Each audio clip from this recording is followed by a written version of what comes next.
الحمد لله رب العالمين والعاقبة للمتقين والصلاة والسلام على سيد الأنبياء والمرسلين وعلى آله وأصحابه أجمعين أما بعد أعوذ بالله من الشيطان الرجيم بسم الله الرحمن الرحيم انما یأمر مساجد اللہ من آمن باللہ والیوم الآخر واقام الصلاة وآت الزکاة ولم یخش الا اللہ صدق اللہ العظیم وصدق رسولہ النبی الکریم ونحن علی ذلک لمن الشاہدین والشاکرین والحمد للہ رب العالمین ان اللہ وملائکتہ یصلون علی النبی یا ایہا الذین آمنوا صلوا علیہ وسلموا تسلیما الصلاۃ والسلام علیک یا سیدی یا رسول اللہ وعلی آلک واصحابک یا سیدی یا حبیب اللہ الصلاۃ والسلام علیک یا سیدی یا نبی اللہ وعلى آلك واصحابك یا سیدی یا نبی اللہ۔ تمام تعریفیں حمد و ثنا اللہ تبارک و تعالیٰ کے لیے، درود و سلام نبی اکرم نور مجسم شفیع معظم احمد مجتبیٰ جناب حضرت محمد مصطفیٰ صلی اللہ تعالی علیہ وسلم کی ذات والا صفات کے لیے حمد و صلوات کے بعد قرآن مجید کی سورہ توبہ ہے، پارہ 10 ہے اور آیت نمبر 18 ہے۔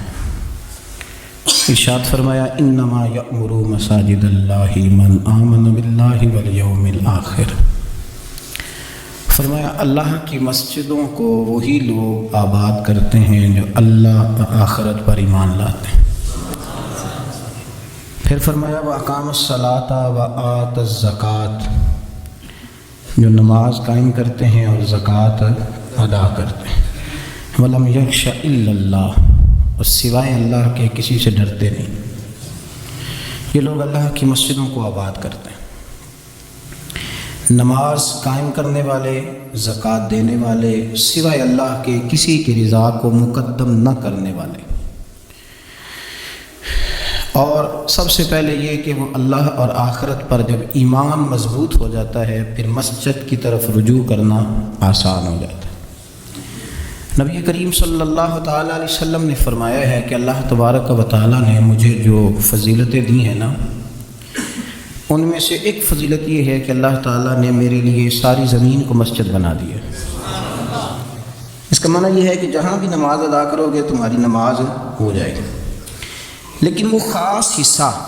وہ خاص جگہ جو نماز کے لیے وقف کر دی جاتی ہے اس کو مسجد کہا جاتا ہے۔ مسجد کا لغوی معنی تو سجدہ گاہ کے، لیکن وہ خاص باؤنڈری جس کو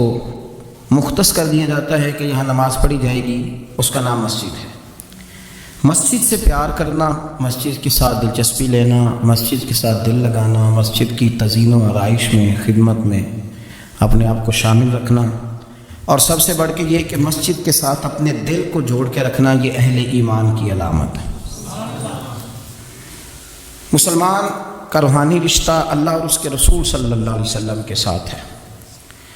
آپ کا جس آدمی کے ساتھ رشتہ مضبوط ہوتا ہے آپ اس کے مکان کی طرف کھینچے چلے جاتے ہیں، کوشش کر کے جاتے ہیں کہ میرا بھائی سے ملنے کو دل کر رہا ہے، تو اس کی طرف توجہ ہو جاتی ہے، وقت نکالتے ہیں، ٹائم خرچ کرتے ہیں، پیسہ لگاتے ہیں، وہاں جاتے ہیں۔ بیٹی میں نے بیاہ دی ہے، اپنے گھر چلی گئی ہے، پر میرا ملنے کو دل کر رہا ہے، وقت فرصت سارا کچھ دیکھ کے وہاں پہنچ جاتے ہیں۔ اصل اس گھر جانا مقصود نہیں ہوتا، اصل تو بیٹی کی ملاقات مقصود ہوتی ہے، اصل بھائی کا مکان دیکھنا مقصد نہیں، اصل تو بھائی کی ملاقات مقصد ہے۔ تو مسجد میں جب آپ آتے ہیں تو مقصود یہ ہے کہ میں اس جگہ جا رہا ہوں جسے رب کریم نے اپنا گھر قرار دیا ہے۔ اب اس گھر کے ساتھ دلچسپی، اس گھر کے ساتھ آپ کا تعلق مضبوط ہوتا چلا جاتا ہے۔ رسول کریم صلی اللہ علیہ وسلم نے فرمایا ہے کہ زمین پر جو گھر سب سے پہلے بنایا گیا، جو مسجد سب سے پہلے بنائی گئی، وہ بیت اللہ شریف، مسجد الحرام، اور فرمایا جب ساری دنیا فنا ہو جائے گی تو جو جگہیں باقی رہ جائیں گی وہ مسجدیں، وہ حصہ جس پہ مسجد تعمیر کر لی جاتی ہے وہ حصہ باقی رہے گا۔ مسلمانوں کے اندر جہاں چیزیں بڑی تیزی کے ساتھ پھیلی اور ہماری دلچسپیوں کا رخ جب سے دنیا داری کی طرف زیادہ بڑھا تو مسجد سے بھی تھوڑا سا لوگوں کا رجحان کم ہوا۔ ایک تو لوگ مسجد میں دیر سے آتے ہیں اور پھر جلدی جانے کا شوق رکھتے ہیں۔ کبھی ہم دیکھتے تھے کہ اسکول کا گیٹ بہت بڑا ہوتا تھا لیکن چھٹی کے ٹائم تنگ پڑ جاتا تھا۔ یہی حال مسجد میں جب نماز ختم ہوتی ہے تو اس وقت ہوتا ہے۔ پتہ نہیں کتنے ضروری کام ہیں جو پیچھے ہیں، کون سی ایسی چیز ہے جو دھکیل رہی ہے۔ بچے تو اپنے آپ کو بڑی قید میں سمجھتے تھے اس لیے جایا کرتے تھے، لیکن مسجد سے اس تیزی سے نکلنا، نماز پڑھنے والوں کی نماز کا خیال نہ کرنا، کسی کی تکلیف کا احساس نہ کرنا اور شدت کے ساتھ وہاں سے نکلنے کی کوشش کرنا، اس عمل پر جب غور کیا جائے تو برے خیالات ذہن میں آتے ہیں۔ ایسی چیزیں ذہن کے اندر آتی ہیں جن کا ایک مسلمان کے حق میں ہونا ٹھیک نہیں۔ میرے نبی پاک صلی اللہ تعالی علیہ وسلم نے ارشاد فرمایا، قریب محبوب فرمانے لگے کہ 7 شخص ایسے ہیں کہ قیامت کے دن اللہ کے عرش کے سائے کے علاوہ سایہ نہیں ہوگا، تو رب کریم ان 7 بندوں کو اپنے عرش کا سایہ عطا فرمائے گا۔ وہ 7 لوگ ہیں، ان میں سے نبی پاک صلی اللہ تعالی علیہ وسلم نے ایک شخص وہ بیان کیا کہ جو نماز پڑھ کے مسجد سے نکل تو جاتا ہے پر اس کا دل مسجد کے ساتھ جڑا رہتا ہے، اس کی طبیعت مسجد کے ساتھ لگی رہتی ہے کہ اللہ کے گھر سے ہو کے آیا ہوں، مجھے دوبارہ اللہ کے گھر جانا ہے۔ اس کا دل لگا رہتا ہے، جڑا رہتا ہے، وہ انتظار کرتا ہے کہ دوبارہ کب میں نے مسجد میں جائیں۔ یہ رویہ نہیں اس کا ہونا چاہیے کہ وہ کہے اوہو سردیوں میں تو بس نماز ہی نماز رہ گئی ہے، اعتراض نہ کرتا پھرے، بلکہ وہ اس کا دل جڑا رہے مسجد کے ساتھ جو خاص رشتہ ہے۔ بخاری مسلم میں حدیث ہے، نبی پاک صلی اللہ علیہ وسلم نے فرمایا ویسے تو ساری زمین ہی اللہ کی ہے نا، للہ ما فی السماوات و ما فی الارض، زمین و آسمان میں جو کچھ بھی ہے وہ اللہ کا ہے، لیکن حضور فرماتے ہیں کہ خطہ زمین پر جو جگہ رب کو سب سے زیادہ پیاری جگہ ساری اللہ کی ہے، پر جو اللہ کو سب سے پیارا ٹکڑا ہے وہ جگہ ہے جہاں مسجد بنا دی جاتی ہے۔ وہ خاص خطہ، آپ ذرا حدیث کے لفظوں پر غور کریں، فرمایا احب البلاد، وہ اللہ کا محبوب ٹکڑا ہے زمین پر جہاں مسجد بنا دی جاتی ہے۔ وہ اب آپ اندازہ کریں کہ وہ پیسے کتنے قیمتی ہیں جو کمائے کسی نے تھے، لاکھ مسجد میں گئے اور محبوب کس کے ہو گئے؟ اللہ تعالیٰ کے۔ یعنی میرے تیرے کمائے ہوئے پیسے اللہ کے محبوب پیسے تب بنیں گے جب اللہ کے گھر میں خرچ ہو جائیں گے، تعمیر مسجد پر، تشکیل پر۔ فرمایا یہ سب سے زیادہ اللہ کو۔ اور سید عالم صلی اللہ تعالی علیہ وآلہ وسلم نے ارشاد فرمایا کہ اللہ تبارک و تعالیٰ کو زمین پر، زمین ساری ہی اللہ کی ہے، لیکن اللہ تبارک و تعالیٰ کی زمین پر جو جگہ اللہ کو ناپسند ہے وہ جگہ ہے جہاں بازار بنا دیا جاتا ہے، جہاں مارکیٹیں بنتی ہیں، جہاں لوگوں کے ساتھ ظلم ہوتا ہے، دھوکے ہوتے ہیں، جھوٹ بولا جاتا ہے۔ یہ بخاری مسلم کی حدیث۔ ناپسندیدہ زمین کا ٹکڑا وہ ہے جہاں بازار بنتا ہے، اور پسندیدہ ٹکڑا وہ ہے جہاں شوق کس بات کا زیادہ، میری مارکیٹ ہوگی، میرے نام کی مسجد ہوگی، یہ میری زمین کا جو ٹکڑا میری مارکیٹ ہو، میرا پلازا ہو، اور پچھلا مکان خرید کے نا تو ایک لائن پیچھے نکالتا ہوں، 12 دکانیں ادھر ہو جائیں گی، 12 دکانیں ادھر ہو جائیں گے، پھر حساب نکالتا ہے کہ 20,000 ایک کا کرایہ ہے تو کتنا بنا مہینے کا۔ اس کو یہ نہیں پتا کہ تیری یہ زمین تھی اللہ کی،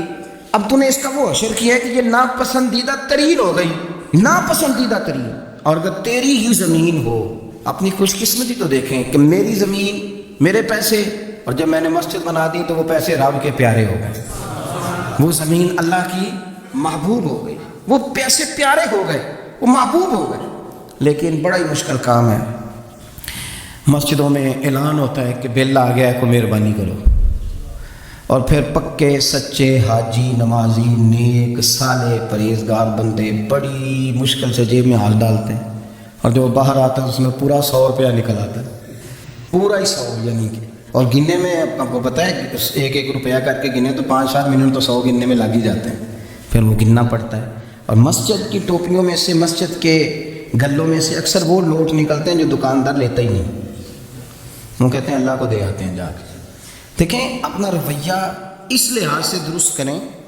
اس لحاظ سے درست کریں کہ جس طرح میرے لیے اپنا گھر بنانا ضروری ہے نا، اسی لیے میرے لیے مسجد بنانا بھی اسی طرح ضروری ہے۔ جب حضور جتنا عرصہ تک مکہ شریف میں تشریف فرماتے تو زیادہ وقت مسجد الحرام میں گزارتے تھے، اور جب قریب محبوب صلی اللہ تعالیٰ علیہ وسلم محبوب دو عالم علیہ السلام مدینہ طیبہ تشریف لے آئے تو حضور نے سب سے پہلے مسجد قباء کی تعمیر فرمائی۔ کوئی ایک حجرہ نہیں ابھی بنایا، ابھی یہ طے نہیں کیا کہ میں نے مدینہ کے کس حصے میں اپنا مکان بنانا، کہاں رکنا ہے۔ سب سے پہلے مسجد شریف کی تعمیر فرمائی اور بنفس نفیس فرمائی، وہ مسجد مکمل ہو گئی۔ سرکار کا قیام تھا جناب ابو ایوب انصاری کے گھر میں، تھوڑے سے فاصلے پر نظر پڑی تو ایک کھلا میدان موجود تھا،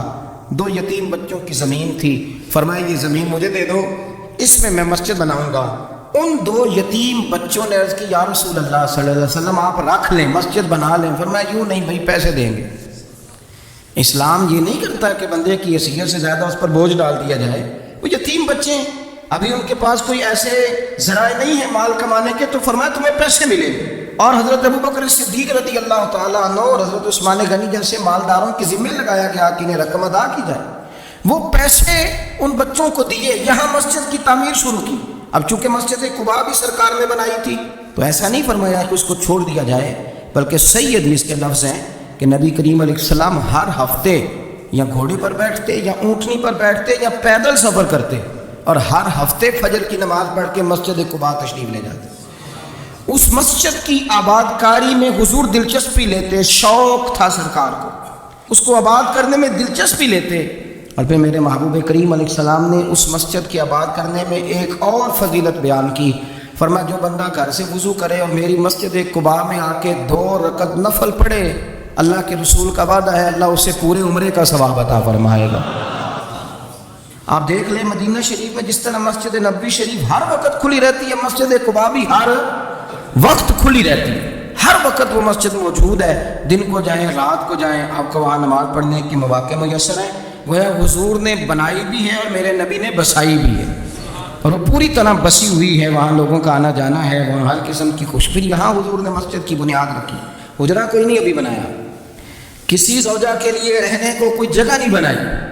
یہ آپ شوق دیکھیں، مسجد کے ساتھ حضور کی دلچسپی دیکھیں کہ سرور کائنات صلی اللہ تعالیٰ علیہ وسلم نے مسجد نبوی شریف کی بنیاد رکھی۔ مسجد کے لیے حضور نے خود بنفس نفیس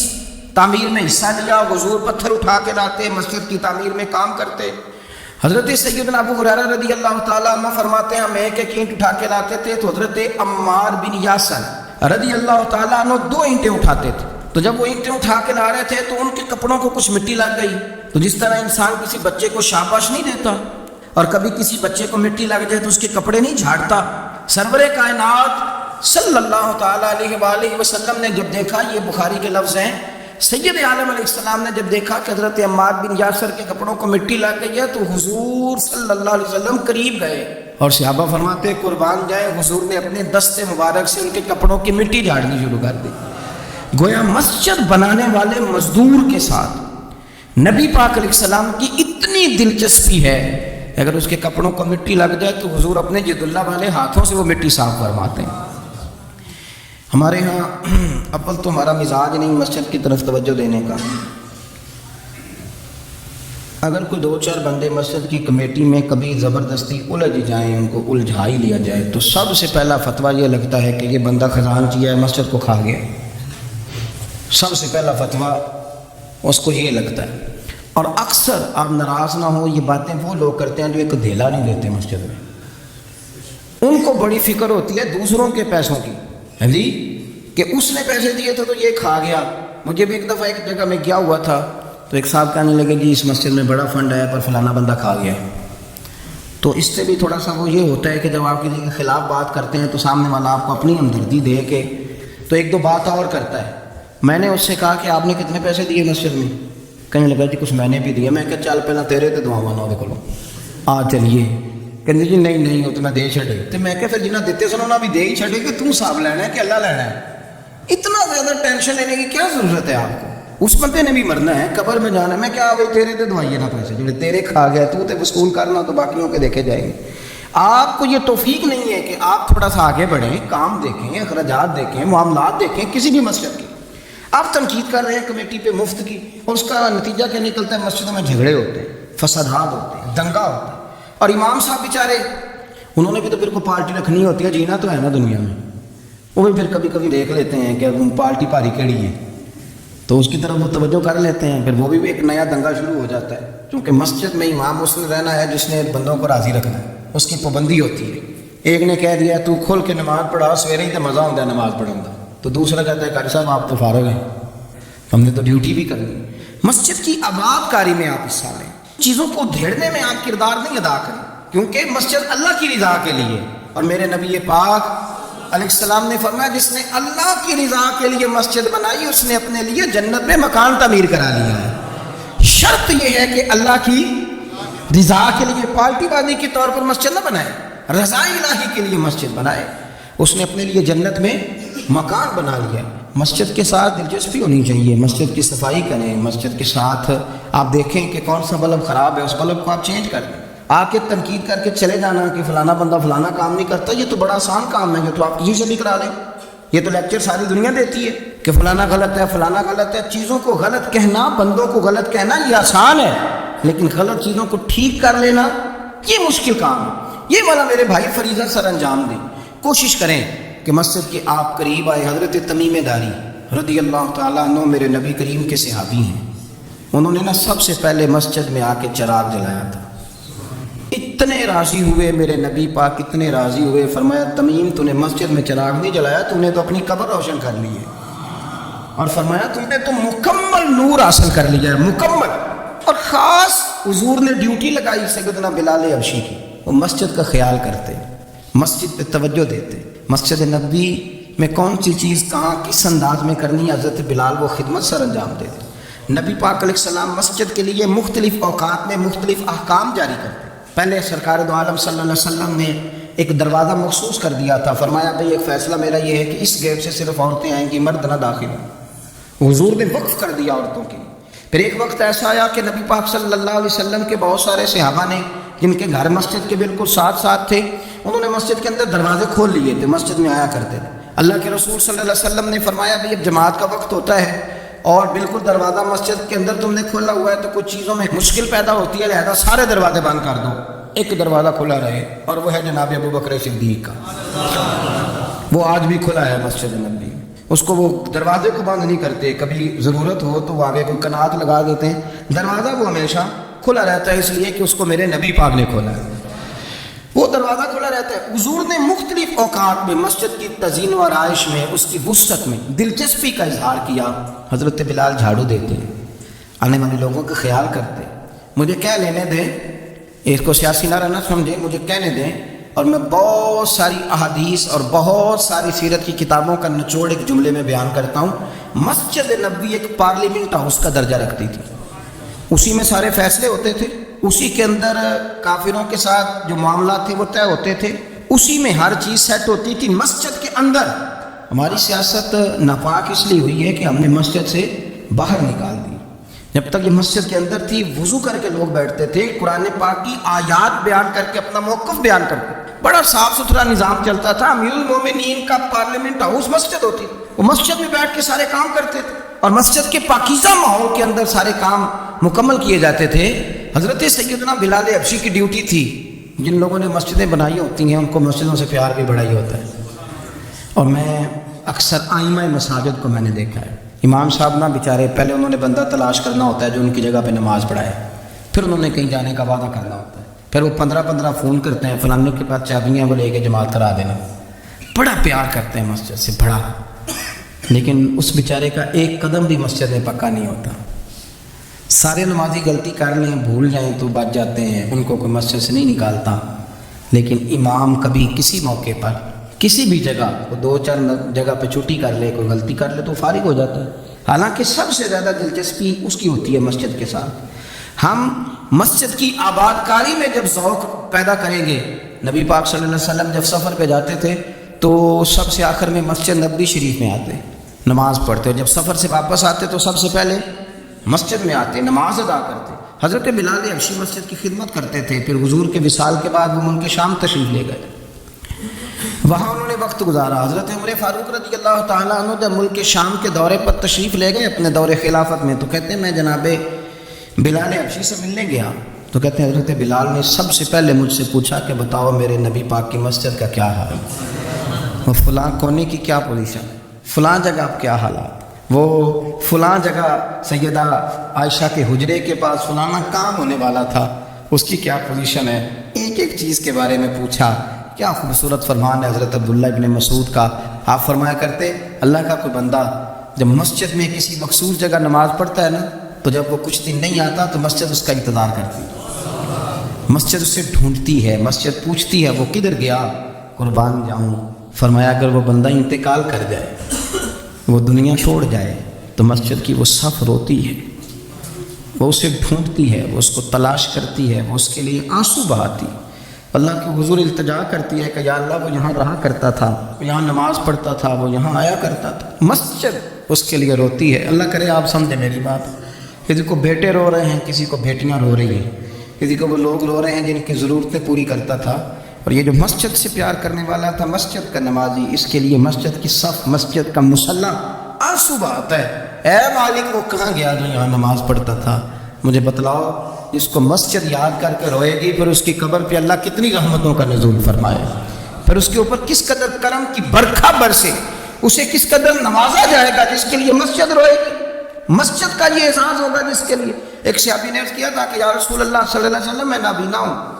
مجھے نظر نہیں آتا، اجازت ہے گھر میں نماز پڑھ لوں؟ تو میرے کریم علیہ السلام نے فرمایا تیرے کانوں میں اذان کی آواز جاتی ہے؟ حضور جاتی ہے۔ فرمایا پھر گھر نہ پڑھ، پھر مسجد آ کے پڑھ، پھر تو مسجد میں آیا کر، تو نماز پڑھا کر، تیرے کانوں میں آواز جاتی، لہذا تو مسجد میں آیا کر، یہاں آ کے نماز پڑھا کر۔ بہت سارے لوگ ہیں عدم دلچسپی، ہاں گھر میں بھی نماز پڑھنی چاہیے، مشکات کی حدیث ہے، نبی پاک علیہ السلام نے فرمایا اپنے گھروں میں مسجدیں بناؤ، یعنی ایک جگہ مخصوص کرو ہاں جہاں صرف نماز پڑھی جائے۔ فرمایا اپنے گھر میں مسجد بناؤ اور کچھ حصہ نماز کا گھر میں بھی پڑھا کرو، کچھ نوافل، کچھ سنتیں، کچھ حصہ گھر میں بھی نماز کا پڑھا کرو۔ فرمایا اپنے گھر کو قبرستان نہ بناؤ، اس کا مطلب ہے جس گھر کے اندر نماز نہ پڑھی جائے بالکل، اس گھر میں سارے زندے لوگ بھی رہتے ہوں تو گھر قبرستان ہے۔ یہ حضور کا فرمان ہے کہ سارے لوگ زندے ہیں، ہنستے ہیں، بستے ہیں، کھیلتے ہیں، اٹھتے ہیں،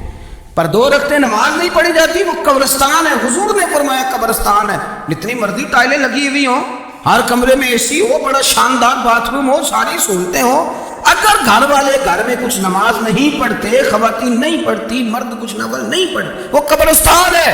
اور جس گھر میں کوئی اٹھ کے سویرے تہجد کا وضو کرتا ہے،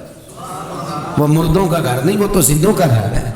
بچوں کو تکلیف تو ہوتی ہے جب سویرے بوڑھے اٹھ کے تہجد کا وضو کرتے ہیں،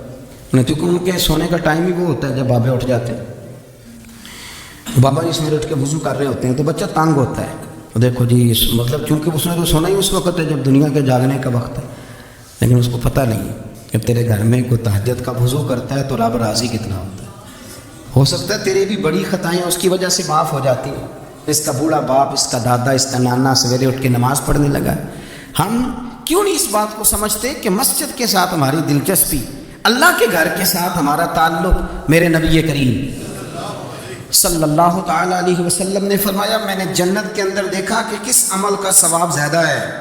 تو فرمایا میں نے سب سے زیادہ اجر والے جو اعمال دیکھے ان میں ایک عمل یہ ہے کہ جو بندہ مسجد کی صفائی کر کے کچھ کوڑا مسجد سے باہر نکال دے گا، رب کریم اسے جنت میں بڑا درجہ عطا فرما دے گا۔ لیکن یہ تو کام کرے گا کوئی غریب آدمی، ناراض نہ ہونا، مسجد میں جھاڑو دے گا کوئی۔ میں نے اپنے لاہور والے سارے پیر بھائیوں کو بلایا تھا کچھ دن ہوئے، میں نے ان کو نصیحت کی تھی کہ آپ اپنے علاقے کی مسجد کی صفائی کیا کریں، اور ساتھ میں نے انہیں کہا تھا کہ یہ میرا اپنے حکم سمجھنا ہے کہ مسجد کے انتظامی معاملات میں مداخلت نہیں کرنی، اپنی مسجد محلے کی میں جائیں اور جا کے جھاڑو دیں۔ بابا فرید صاحب رحمۃ اللہ علیہ فرمایا کرتے تھے جو چاہتا ہے اس کے دل کو سکون ملے تو وہ اللہ کے گھر میں جھاڑو دیا کرے، اور خود اپنے آپ سے کہا کرتے تھے اٹھ فریدہ ستیا جھاڑو دے مسجد، تم ستا ہے رب جاگدا تیری ڈاڈے نال پرید، مسجد کی صفائی کر۔ لیکن یہ بھی غریبوں کے حصے میں آیا، امیر بندہ تو 50,000 روپیہ دیتا ہے مسجد میں، کہتا ہے واکر خرید لو، پھر اس کے بعد قاری صاحب سے آ کے کہتا ہے کہ تم واکر لے کے دیتا سی، صفائی کیوں نہیں کرا دے؟ تو اگر کوئی غریب آدمی ذرا ڈرتے ڈرتے لقمہ دیتا ہے تگڑے بندے کو، ڈرتے ڈرتے وہ اسے کہہ ہی دے نا کبھی کہ قاری صاحب کو صفائی نہیں کرائی دی، تو پھر امیروں کے پاس ایک اور بھی جملہ ہے، وہ کہتے ہیں انہیں کہڑا آپ کر دی بالا کو نہیں کرانی، تو میں کہا تسی اپنے بالا کو کرا لو، لیاؤ بالا نال، وہ نہیں کرتے صفائی۔ اگر آپ کے بچے آپ کے کہنے میں صفائی نہیں مسجد کی کرتے تو قاری صاحب کے کہنے میں کب صفائی کریں گے؟ قاری صاحب کے پاس بھی بچوں کی اماں آ جاتی ہے، وہ آ کے کہتے ہیں مولوی تو 8,000 کا ہے اور میرا بچہ 1.5 کروڑ کا ہے، میرے سے پیسے لے کے صفائی والا بندہ رکھ لے، میرا بچہ نے اسکول جانا ہوتا ہے، سبق سنانے آتے ہیں کہ صفائیاں کرنے آتے ہیں۔ کہاں ہیں وہ لوگ گئے جو توجہ کے ساتھ مسجد سے پیار کرتے تھے، جن کا ذوق ہوتا تھا، جن کو شوق تھا کہ وہ مسجد کے ساتھ اپنی دلچسپیوں کو برقرار رکھیں گے اور دور سے چل چل کے مسجد کے قریب آئیں گے؟ طبیعت ہی نہیں، دل ہی نہیں۔ وہ بندہ جس نے 50,000 روپیہ دیا وہ جھاڑو کو ہاتھ لگائے، توبہ توبہ توبہ توبہ، وہ کوئی کام کر لے، ہو ہی نہیں سکتا، سوال ہی نہیں پیدا ہوتا۔ وہ تو آ کے کہے گا جاتی دفعہ، کہہ جائے گا کہ وہ ذرا فلانی جگہ کو بھی صاف کرا دے، وہاں بڑا برا حال تھا، تو بھئی یہ تو اللہ کا گھر ہے، تو جس طرح اللہ سب کا رب ہے اسی طرح مسجد بھی سب کی سانجھی ہے کہ نہیں؟ تو وہ تھوڑی سی نیکی آپ کر لیں، وہ جھاڑو پڑا ہے، کام کریں اپنے علاقے کی مسجد کی خوبصورتی میں، تزئین و آرائش میں، اور کوشش کریں تھوڑا چل کے وقت پہ مسجد میں جائیں، ذوق بنائیں۔ ایک قبیلہ تھا مسجد نبوی شریف سے تھوڑا دور رہتے تھے وہ لوگ، تو نبی کریم صلی اللہ تعالیٰ علیہ وسلم کی مسجد کے دائیں بائیں نا کچھ مکانات خالی ہوئے، تو مالکوں نے یہ کہا کہ ہم یہ مکانات بیچیں گے۔ ان کو دور سے آنا پڑتا تھا تو انہوں نے ارادہ کیا کہ یہ قریب کے جو مکانات ہیں یہ ہم خرید لیتے ہیں۔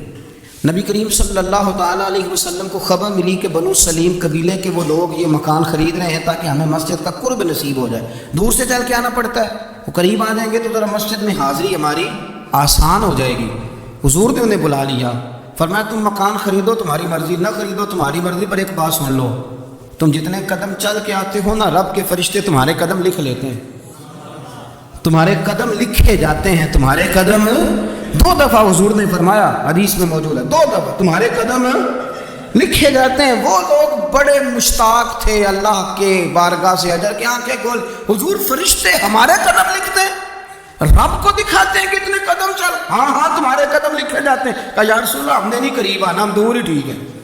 ہم چاہتے ہیں ہمارے زیادہ قدم لکھے جائیں، زیادہ قدم، ہم دور سے چل کے آیا کریں گے۔ شعر یاد آ گیا ہے کسی درویش کا، اس نے کہا تھا کہ گو سنا تھا آستانہ یار دور ہے، پر ہم نے بھی ٹھان لی تھی کہ جانا ضرور ہے۔ رسول کریم صلی اللہ تعالیٰ علیہ وسلم کے غلاموں نے مسجدیں بنائیں، مسجدوں کے ساتھ دلچسپی کا رویہ رکھا، مسجد کے ساتھ ان کی وابستگی بڑی مضبوط رہی۔ میں نا مسجد نبوی شریف میں بیٹھا تھا تو بہت زیادہ شہرت بھی کئی دفعہ بہت سارے مسائل کو بھی جنم دیتی ہے،